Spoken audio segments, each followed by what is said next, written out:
So ആ 4 strategies ഞാൻ detail ആയിട്ട് പറഞ്ഞു തരാം. നിങ്ങൾ ശ്രദ്ധിച്ച് കേട്ടോ, അത് നോട്ട് ചെയ്ത് വെക്കാനും മറക്കണ്ട. കാരണം ഒരു mini MBA marketing crash course തന്നെയാണ്.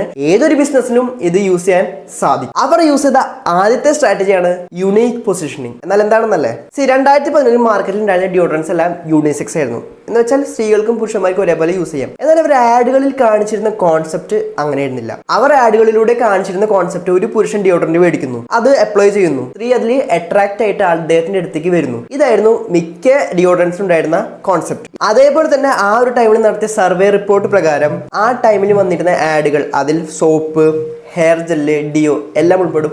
ഇതെല്ലാം കുടുംബത്തോടൊപ്പം ഇരുന്ന് കാണാൻ പറ്റാത്ത രീതിയിലത്തെ ആഡുകളായിരുന്നു എന്നാണ് പറയുന്നത്. അതിൽ വൈൽഡ് സ്റ്റോണിന്റെ സോപ്പും സെറ്റ്വെറ്റിന്റെ ഹെയർ ജെല്ലും ആക്സിന്റെ ഡിയോഡ്രൻസും എല്ലാം ഉൾപ്പെടും. സോ ഇപ്പൊ തന്നെ ഈ വീഡിയോ പോസ്റ്റ് ചെയ്തിട്ട് അതിന്റെ ആഡുകൾ കാണാൻ പോവല്ലേ. കുറച്ച് കഴിഞ്ഞ് ഈ വീഡിയോ കഴിഞ്ഞതിന് ശേഷം നിങ്ങൾ സമാധാനമായിട്ട് അതിന്റെ ആഡുകൾ യൂട്യൂബിൽ നിന്ന് കണ്ടോ. സോ ഈ കാര്യങ്ങളൊക്കെ നോക്കിയപ്പോൾ ദർശൻ പട്ടേലിന് ഒരു കാര്യം മനസ്സിലായി. മറ്റ് ബിഗ് ബ്രാൻഡ്സ് എല്ലാം അവരുടെ പ്രൊഡക്റ്റിനെ പൊസിഷൻ ചെയ്തിരുന്നത് ഒരൊറ്റ കോൺസെപ്റ്റ് ആയിരുന്നു. എന്നാൽ ദർശൻ അതിൽ നിന്ന് കുറച്ച് വ്യത്യസ്തമായിട്ട് അദ്ദേഹത്തിന്റെ പ്രൊഡക്റ്റിനെ പൊസിഷൻ ചെയ്യാൻ തീരുമാനിച്ചു. കാരണം മറ്റ് ബ്രാൻഡുകൾ യൂസ് ചെയ്തിരുന്ന കോൺസെപ്റ്റ് വർക്ക് ആവുന്നില്ല എന്ന് അദ്ദേഹത്തിന് മനസ്സിലായി. ആളുകൾ 10ഉം 15ഉം ബോട്ടിൽ ഡിയോസ് മേടിക്കുന്നു, അപ്ലൈ ചെയ്യുന്നു, എന്നിട്ട് എന്താ ഒരു സ്ത്രീ പോലും ഓടി വരുന്നില്ല, അട്രാക്ട് ആവുന്നില്ല, ഒന്നും നടക്കുന്നില്ല. ആൻഡ് പുരുഷന്മാർക്ക് ഒരു കാര്യം മനസ്സിലായി, ഇതുപോലെ ഡിയോഡ്രന്റ് അടിച്ചിട്ടൊന്നും കാര്യമില്ല, സ്ത്രീകളെ അട്രാക്ട് ചെയ്യണമെങ്കിൽ വേറെ വഴിയാണ് യൂസ് ചെയ്യേണ്ടത് എന്ന്. എന്നാൽ ദർശൻ പട്ടേൽ അതേസമയം അദ്ദേഹത്തിന്റെ ഫോഗിനെ പൊസിഷൻ ചെയ്തത് സ്ത്രീകളെ അട്രാക്ട് ചെയ്യാനുള്ള ഒരു പ്രൊഡക്റ്റ് ആയിട്ടേ ആയിരുന്നില്ല, മറിച്ച് വാല്യൂ ഫോർ മണി പ്രൊഡക്റ്റ് എന്ന രീതിയിലായിരുന്നു. കാരണം ഇത് ലോങ് ലാസ്റ്റ് ചെയ്യും, നല്ല ഫ്രേഗ്രൻസും തരും, അതോടൊപ്പം ഒരു ബോട്ടിൽ 800 സ്പ്രേയും ഉണ്ടാവും. കൂടാതെ മറ്റ് ഡിയോഡ്രൻസ് 10ഉം 15ഉം ദിവസത്തിൽ തീരുമ്പോൾ ഫോഗിന്റെ ഡിയോഡ്രന്റ് അറ്റ്ലീസ്റ്റ് 20 ദിവസം ലാസ്റ്റ് ചെയ്തിരുന്നു, അതും നല്ല ഫ്രേഗ്രൻസോട് കൂടി. ഈ കാര്യങ്ങൾ കൊണ്ടൊക്കെ തന്നെ പ്രൊഡക്റ്റ് നല്ല രീതിക്കുള്ള അറ്റൻഷൻ കിട്ടി, ക്രൗഡിന് റിയാലിറ്റി മനസ്സിലായി. അതുകൊണ്ട് തന്നെ അതിന്റെ സെയിൽസ് പതിയെ പതിയെ കൂടാൻ തുടങ്ങി. രണ്ടാമത്തെ കാര്യമാണ് യുണീക്ക് മാനുഫാക്ചറിങ്. യുണീക്ക് മാനുഫാക്ചറിങ് എന്നതുകൊണ്ട് ഉദ്ദേശിക്കുന്നത് ആ ഒരു ടൈമിൽ മാർക്കറ്റിൽ ഉണ്ടായിരുന്ന എല്ലാ ഡിയോഡ്രൻസും നമ്മൾ അപ്ലൈ ചെയ്യുമ്പോൾ, അതായത് യൂസ് ചെയ്യുമ്പോൾ, സ്പ്രേ ചെയ്യുമ്പോൾ വരുന്നത് ഉള്ളിൽ നിന്ന് ഗ്യാസ് ആയിരുന്നു. ഇങ്ങനത്തെ ടൈപ്പ് സ്പ്രേകളെ പറയുന്ന പേരാണ് എയറോസൽ സ്പ്രേ. ഇത് എയറോസൽ സ്പ്രേ ആയതുകൊണ്ട് തന്നെ നമ്മൾ ഒരു സമയം യൂസ് ചെയ്യുമ്പോൾ നമുക്കറിയില്ല നമ്മൾ എത്ര യൂസ് ചെയ്യുന്നുണ്ടെന്ന്. അതുകൊണ്ട് തന്നെ 10ഉം 15 ദിവസത്തിൽ സാധനം തീർന്നു പോകും. ഇത് ശരിക്കും ഒരു പ്രോബ്ലം ആണെന്ന് മനസ്സിലാക്കിയ ദർശൻ പട്ടേൽ അദ്ദേഹത്തിന്റെ ഫോഗ് ലോഞ്ച് ചെയ്തപ്പോൾ നോൺ എയറോസൽ സ്പ്രേ ആണ് മാർക്കറ്റിലേക്ക് എത്തിച്ചത്. അതിനർത്ഥം പ്രസ് ചെയ്യുമ്പോൾ വരുന്നത് ഗ്യാസ് ആവില്ല, മറിച്ച് ലിക്വിഡ് ആയിരിക്കും, the real perfume liquid. And അതേ രീതിയിൽ തന്നെയാണ് അവരുടെ പ്രൊഡക്റ്റ് അവർ അഡ്വർടൈസ് ചെയ്തിരുന്നതും. സോ ഫോഗ് യൂസ് ചെയ്യുന്നവർക്ക് അത് അപ്ലൈ ചെയ്യുമ്പോൾ ഒരു അൾട്ടിമേറ്റ് സാറ്റിസ്ഫാക്ഷൻ വന്നു തുടങ്ങി. സോ ഇതും ഡിയോഡ്രൻസിന്റെ കാര്യത്തിൽ ഒരു യുണീക്ക് കാര്യമായിരുന്നു. മൂന്നാമത്തെ കാര്യമാണ് യുണീക്ക് മാർക്കറ്റിംഗ്. ദർശൻ പട്ടേലിന്റെ സ്ട്രോങ് പോയിന്റ് ആയിരുന്നു മാർക്കറ്റിംഗ്. പാരാസ് ഫാർമസ്യൂട്ടിക്കൽസിൽ ഉണ്ടായിരുന്നപ്പോൾ തന്നെ അദ്ദേഹത്തിന്റെ ബ്രദേഴ്സ് മറ്റു കാര്യങ്ങൾ നോക്കുമ്പോൾ ദർശൻ പട്ടേൽ നോക്കിയിരുന്നത് മാർക്കറ്റിംഗിന്റെ കാര്യമായിരുന്നു. സോ അതിലത്തെ എക്സ്പീരിയൻസ് അദ്ദേഹം ഇവിടെ യൂസ് ചെയ്തു. അതിനായിട്ട് അദ്ദേഹം ചെയ്തത് പ്രൊഡക്റ്റിന്റെ മാനുഫാക്ചറിംഗ് അദ്ദേഹം ഔട്ട്സോഴ്സ് ചെയ്തു ആൻഡ് മാർക്കറ്റിംഗ് ഇദ്ദേഹം തന്നെ ചെയ്യാൻ തുടങ്ങി. സാധാരണ നമ്മൾ ഓപ്പോസിറ്റ് ആണ് ചെയ്യാറ്, പ്രൊഡക്റ്റ് നമ്മൾ മാനുഫാക്ചർ ചെയ്ത് മറ്റ് കമ്പനീസിന് നമ്മൾ മാർക്കറ്റ് ചെയ്യാൻ കൊടുക്കും. എന്നാൽ ഇദ്ദേഹത്തിന്റെ എക്സ്പീരിയൻസ് എവിടെയായിരുന്നു? മാർക്കറ്റിംഗ്. സോ അദ്ദേഹം തന്നെ അത് ചെയ്യണമെന്ന് അദ്ദേഹത്തിന് തോന്നി. നിങ്ങൾ ഈ ഒരു ആഡ് കണ്ടു നോക്കൂ. ഇതിൽ ഏത് ഗ്ലാസ്സിലാണ് കൂടുതൽ ഡിയോ ഉള്ളതെന്ന് അദ്ദേഹത്തിന് പ്രൂവ് ചെയ്യാൻ വെറും 30 സെക്കൻഡ് കൊണ്ട് സാധിച്ചു. അതോടൊപ്പം ആളുടെ പ്രൊഡക്റ്റ് മറ്റു പ്രൊഡക്റ്റിൽ നിന്ന് എങ്ങനെ വേറിട്ട് നിൽക്കുന്നു എന്നതും അദ്ദേഹത്തിന് കാണിക്കാൻ സാധിച്ചു. ഹിന്ദുസ്ഥാൻ യൂണിലിവർ HUL എന്ന കമ്പനി മാർക്കറ്റിംഗിനും അതേപോലെ അഡ്വർടൈസ്മെന്റിനും വേണ്ടി എത്ര വേണമെങ്കിലും സ്പെൻഡ് ചെയ്യാൻ തയ്യാറായിട്ടുള്ള ഒരു കമ്പനിയാണ്. നമ്മൾ TV തുറന്നു നോക്കി കഴിഞ്ഞാൽ എന്തായാലും HULന്റെ ഒരു അടിയിലും ഉണ്ടാവും. എന്നാൽ ആ ഒരു ടൈമിൽ ദർശൻ പട്ടേൽ HULനെക്കാട്ടും 20% എക്സ്ട്രാ ആണ് അഡ്വർടൈസ്മെന്റിന് വേണ്ടി മാത്രം സ്പെൻഡ് ചെയ്തത്. കാരണം ദർശൻ പട്ടേലിന് അറിയായിരുന്നു മാർക്കറ്റിംഗ് എന്നും നല്ലൊരു ഇൻവെസ്റ്റ്മെന്റ് ആണ്, അത് ഇരട്ടിയായിട്ട് തിരിച്ചു വരുമെന്ന്. അതോടൊപ്പം ഫോഗ് ലോഞ്ച് ചെയ്തതിനു ശേഷം അദ്ദേഹം നടത്തിയ ഒരു സർവേയിൽ നിന്ന് അദ്ദേഹത്തിന് കിട്ടിയ ടാഗ് ലൈൻ ആയിരുന്നു ഈ ഒരു ടാഗ് ലൈൻ.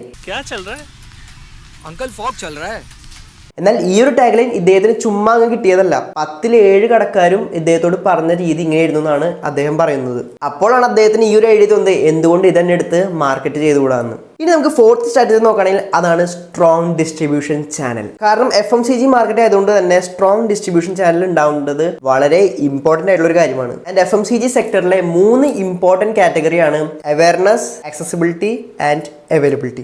നമ്മുടെ പ്രൊഡക്റ്റിന് മാർക്കറ്റിംഗിന്റെ ഹെൽപ്പോട് കൂടി അവയർനെസ് കിട്ടും. എന്നാൽ അതേപോലെ തന്നെ പ്രൊഡക്റ്റിന് ഇമ്പോർട്ടന്റ് ആയിട്ടുള്ള കാര്യമാണ് അവൈലബിലിറ്റിയും ആക്സസിബിലിറ്റിയും. സോ എപ്പോഴും ഓർത്ത് വെക്കുക, മാർക്കറ്റിംഗ് പോലെ തന്നെ ഇമ്പോർട്ടന്റ് ആയിട്ടുള്ള ഒരു കാര്യമാണ് ഡിസ്ട്രിബ്യൂഷൻ ചാനൽ. അതിൽ ഒരിക്കലും കോംപ്രമൈസ് വരുത്തരുത്. ഡിസ്ട്രിബ്യൂഷനിൽ അദ്ദേഹം ഫോക്കസ് ചെയ്ത രണ്ടാമത്തെ ഇമ്പോർട്ടന്റ് കാര്യമായിരുന്നു 2 ഷോപ്പ് റൂൾ. നമുക്കൊരു പ്രൊഡക്റ്റ് വേണം, നമ്മൾ ആദ്യം ഒരു കടയിലേക്ക് പോകും, അവിടെ കിട്ടിയില്ലെങ്കിലോ നമ്മൾ രണ്ടാമത്തെ കടയിൽ പോകും, അവിടെയും കിട്ടിയില്ലെങ്കിലോ നമ്മൾ മൂന്നാമത്തെ കടയിലേക്ക് പോകും. അങ്ങനെ പോകാനുള്ള ചാൻസസ് വളരെ കുറവാണെന്നാണ് സർവേസ് പറയുന്നത്. അതുകൊണ്ട് തന്നെ ദർശൻ പട്ടേൽ ഒരു കാര്യം ഉറപ്പ് വരുത്തിയിരുന്നു, അദ്ദേഹത്തിന്റെ ഫോഗിന്റെ പ്രൊഡക്ട്സ് എല്ലാ ജനറൽ സ്റ്റോറിലും, എല്ലാ സൂപ്പർ മാർക്കറ്റിലും, എല്ലാ മെഡിക്കൽ ഷോപ്പിലും, എല്ലാ ഹൈപ്പർ മാർക്കറ്റിലും, എല്ലാ ജനറൽ സ്റ്റോറിലും, ഡിപ്പാർട്ട്മെന്റ് സ്റ്റോഴ്സിലും, അങ്ങനെ ഓൺലൈൻ സ്റ്റോറുകളിലും എല്ലായിടത്തും അവൈലബിലിറ്റി ഉണ്ടായിരിക്കണമെന്ന്. ഏകദേശം 5 ലക്ഷം സ്റ്റോഴ്സിലായിരുന്നു ഫോഗ് ആ ഒരു ടൈമിൽ അവൈലബിൾ ആയിരുന്നത്. എന്നാൽ ഈ 5 ലക്ഷം സ്റ്റോഴ്സിലേക്ക് എത്തുന്ന അത്ര സിമ്പിൾ ആയിട്ടുള്ള കാര്യമില്ല. അതിന് അദ്ദേഹത്തിന്റെ പാരാസ് ഫാർമസ്യൂട്ടിക്കൽസ് ഉണ്ടായിരുന്ന എക്സ്പീരിയൻസും അതേപോലെ തന്നെ കോൺടാക്ട്സും ഓൾഡ് നെറ്റ്വർക്ക്സ് എല്ലാം യൂസ്ഫുൾ ആയി എന്ന് തന്നെ നമുക്ക് പറയാം. ഈ 4 സ്ട്രാറ്റജീസും പ്രോപ്പർലി യൂസ് ചെയ്തപ്പോൾ 3 വർഷം കൊണ്ട് ഫോഗിന് മാർക്കറ്റ് ലീഡർ ആവാൻ സാധിച്ചു. ITC, HUL, റെയ്മണ്ടിലെ ഇവരെ 3 പേരും പിന്നിലാക്കിക്കൊണ്ട് ഇവരുടെ മാർക്കറ്റ് ഷെയർ 20% അതിനർത്ഥം മാർക്കറ്റിൽ വിറ്റുപോയിരുന്ന 5 ഡിയോഡ്രൻസിൽ ഒരെണ്ണം എന്തായാലും അത് ഫോഗിന്റെ ആയിരിക്കും. ആൻഡ് മാർക്കറ്റിൽ ലോഞ്ച് ചെയ്ത് ഒരു 10 വർഷം കൊണ്ട്, അതായത് 2021 ആയപ്പോഴേക്കും കമ്പനിയുടെ സെയിൽസ് 1000 കോടിയായിരുന്നു. ആൻഡ് ലേറ്റസ്റ്റ് ഡാറ്റ പ്രകാരം കമ്പനിയുടെ വാല്യുവേഷൻ 9000 കോടിയായിരുന്നു. സോ ഈ ഒരു കേസ് സ്റ്റഡി കൊണ്ട് നമ്മൾ എന്തൊക്കെ പഠിച്ചു, എന്തൊക്കെ മനസ്സിലാക്കി, നമുക്ക് പോയിന്റ് ആയിട്ട് നോക്കാം. ആദ്യത്തെ ഇമ്പോർട്ടന്റ് കാര്യമാണ് പ്രൊഡക്റ്റ് യൂണീക്ക് ആവണം. 100 എണ്ണമുള്ള കാറ്റഗറിയിലേക്ക് 101ാമത്തെ ആളായി വന്നിട്ട് കാര്യമില്ല. അങ്ങനെ വന്നു കഴിഞ്ഞാൽ ആരും നമ്മുടെ പ്രൊഡക്റ്റിനെ നോട്ടീസ് ചെയ്യില്ല. വെള്ളത്തിൽ വരച്ച വര പോലെയാവും എല്ലാ എഫേർട്സും. നമ്മൾ മാർക്കറ്റിലേക്ക് ഏതൊരു പ്രൊഡക്റ്റ് കൊണ്ടുവരുന്നുണ്ടെങ്കിൽ അതിനൊരു ഡിഫറൻസ് ഉണ്ടാവണം, അതിന്റെ യൂണീക്ക് ആയിരിക്കണം, അല്ലെങ്കിൽ എന്തെങ്കിലും ഒരു വെറൈറ്റി ഉണ്ടാവണം. അതിപ്പോൾ ഈ ഫീച്ചറിലാവാം, മാർക്കറ്റിംഗിലാവാം, മാനുഫാക്ചറിംഗിലാവാം, അല്ലെങ്കിൽ യൂണീക്ലി നമ്മളത് പൊസിഷൻ ചെയ്യുന്ന രീതിയിലും ആവാം. പിന്നെ പ്രൊഡക്റ്റ് മാർക്കറ്റിലേക്ക് എത്തിച്ചു കഴിഞ്ഞ ശേഷം ഒരിക്കലും മാർക്കറ്റിംഗിന്റെ കാര്യത്തിൽ പിശിക്കരുത്. മാർക്കറ്റിംഗ് ഉണ്ടെങ്കിൽ മാത്രമേ ആളുകൾ നമ്മുടെ പ്രൊഡക്റ്റിനെ കുറിച്ച് അവെയർ ആവുള്ളൂ. ഇക്കാലത്ത് ഒരുപാട് മാർക്കറ്റിംഗ് ഓപ്ഷൻസ് ഉണ്ട്. നമുക്ക് കാശ് കൊടുത്ത് തന്നെ മാർക്കറ്റ് ചെയ്യണമെന്ന് ഒരു നിർബന്ധമില്ല. കാശില്ലാതെ നമ്മുടെ പ്രൊഡക്റ്റ് മാർക്കറ്റ് ചെയ്യാനുള്ള ഒരുപാട് വഴികളുണ്ട്. പിന്നെ മാർക്കറ്റിംഗ് ചെയ്താൽ മാത്രം പോരാ, പ്രൊഡക്റ്റിന്റെ ക്വാളിറ്റിയുടെ കാര്യത്തിലും ഉറപ്പുവരുത്തണം. ആദ്യത്തെ ഒരു സമയം മാത്രമാണ് ആളുകൾ മാർക്കറ്റിംഗിന്റെ അവയർനെസ്സിലൂടെ പ്രൊഡക്റ്റ് മേടിക്കുക. രണ്ടാമത് ആ പ്രൊഡക്റ്റ് ആൾ മേടിക്കണമെങ്കിൽ ആ പ്രൊഡക്റ്റിന് ക്വാളിറ്റി ഉണ്ടാവണം, ആ ഒരു പ്രൊഡക്റ്റ് അവർക്ക് ഇഷ്ടപ്പെട്ടിരിക്കണം. സോ ഞാനിപ്പോൾ പറഞ്ഞ കാര്യങ്ങൾ നിങ്ങൾ FMCG സെക്ടറിലേക്കുള്ള ബിസിനസ് ആയാലും, അല്ലെങ്കിൽ ഏതൊരു പ്രൊഡക്റ്റ് നിങ്ങൾ മാർക്കറ്റിലേക്ക് എത്തിക്കാൻ ശ്രമിക്കുന്നുണ്ടെങ്കിലും, ഏതൊരു ബിസിനസ് നിങ്ങൾ സ്റ്റാർട്ട് ചെയ്യണമെങ്കിൽ നിങ്ങൾ യൂസ്ഫുൾ ആവുന്ന കാര്യം ഉറപ്പാണ്. സോ നിങ്ങൾക്ക് പറയാനുള്ളത് കമന്റ് ബോക്സിൽ മെൻഷൻ ചെയ്യാൻ മറക്കണ്ട. നമുക്കൊരു നല്ലൊരു ഡിസ്കഷൻ ആവാം, നമുക്ക് കൂടുതൽ അറിവുകൾ നേടാം. സോ ബിസിനസ് ചെയ്യാൻ താല്പര്യമുള്ള, അല്ലെങ്കിൽ ബിസിനസ് ഇപ്പോൾ ചെയ്തുകൊണ്ടിരിക്കുന്ന നിങ്ങളുടെ ഏതൊരു ഒരു ഫ്രണ്ടിനോ അല്ലെങ്കിൽ ഒരു ഫാമിലി മെമ്പർക്കോ ഈ ഒരു വീഡിയോ ഷെയർ ചെയ്ത് കൊടുക്കാൻ മറക്കണ്ട. കാരണം ഷെയറിങ് ഈസ് കെയറിങ്. ആൻഡ് വീഡിയോയിലത്തെ കണ്ടന്റ് നിങ്ങൾക്ക് വാല്യുബിൾ ആയിട്ട് തോന്നിയിട്ടുണ്ടെങ്കിൽ ഉറപ്പായിട്ടും ലൈക്ക് തരാനും മറക്കല്ലേ. ഇതേപോലെ കൂടുതൽ കേസ് സ്റ്റഡീസിനും ബിസിനസ് കോൺസെപ്റ്റുകൾ അറിയാനായിട്ടും ബിസിനസ് റിലേറ്റഡ് വീഡിയോസിനായിട്ടും ഫൗണ്ടേഴ്സിനെ കുറിച്ച് അറിയാനും സ്റ്റോറീസ് എല്ലാം അറിയാൻ ഇൻഡസ്ട്രി ഫോളോയും ചെയ്യാം, സബ്സ്ക്രൈബ് ചെയ്യാം.